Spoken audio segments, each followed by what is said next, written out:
When Tourette's really kicked in, my life stopped. My brain was on like so much fire that I would have like 6-hour tic attacks where I'd be beating my head in and I'd have bruises all over my body.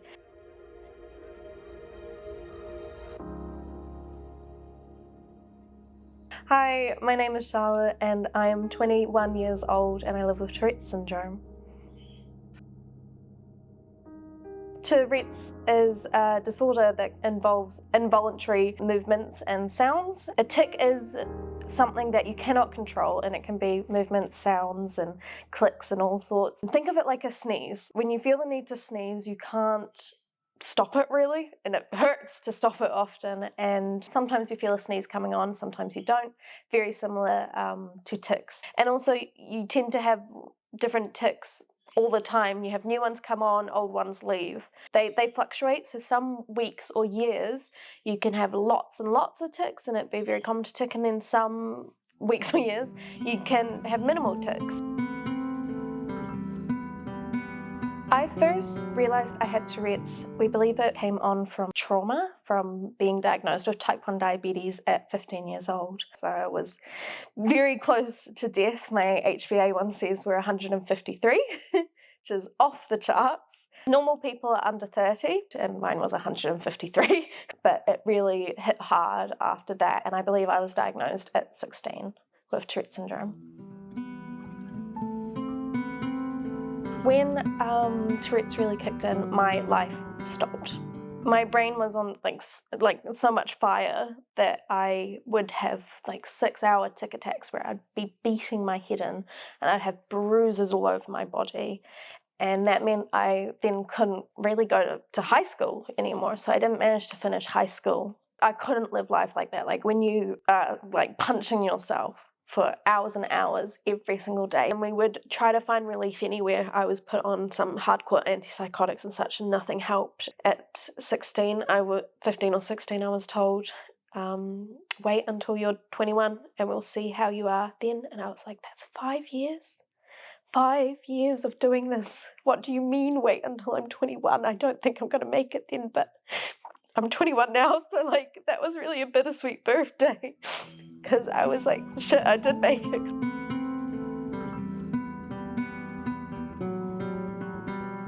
So I was actually diagnosed with ADHD and Autism after I was diagnosed with Tourette Syndrome, and it was a very long process because there's a lot of misunderstanding when it comes to neurodivergencies, especially with women. Probably 19 when I finally got diagnosed after going private, and first 15 minutes he said, you have ADHD and autism, I'm going to help you through with this. When I finally did get my ADHD diagnosis, I got on some medication, and that was what was the big moment that changed from my harmful tics to other tics, because it stopped my brain from being so overwhelmed.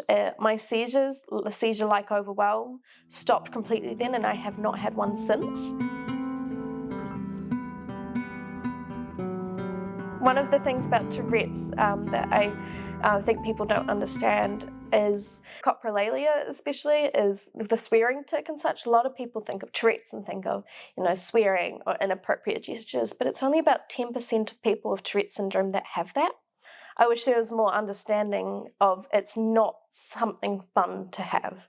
It's not a unique quirk. It's not something that we want, and it's not something we wish upon other people. But it is just something that we have to learn to live with.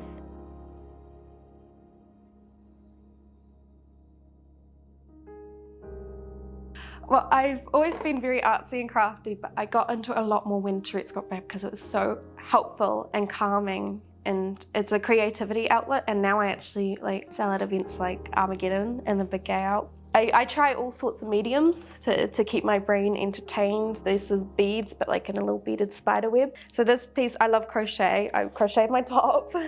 This is like a star crochet top that I made. It's very soft. I love traditional art more and do these kind of whimsical prints. It's been a while since I asked myself that, because for a while there it was just getting through every day.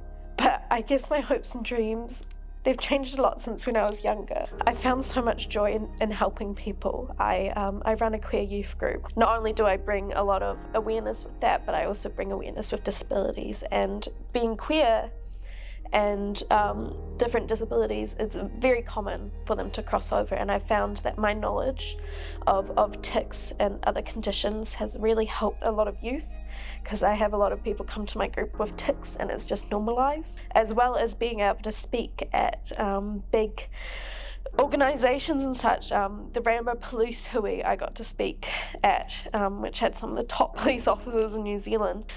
And so my hope for the future for now is to keep doing that. And it's not something I get paid for or anything, but just the joy of helping people and showing them that it is okay, that it's normal and you can live a good life is what I want, because I'm glad I'm still here, and I want to, if I'm the reason that other people are still here, that's all I want in life.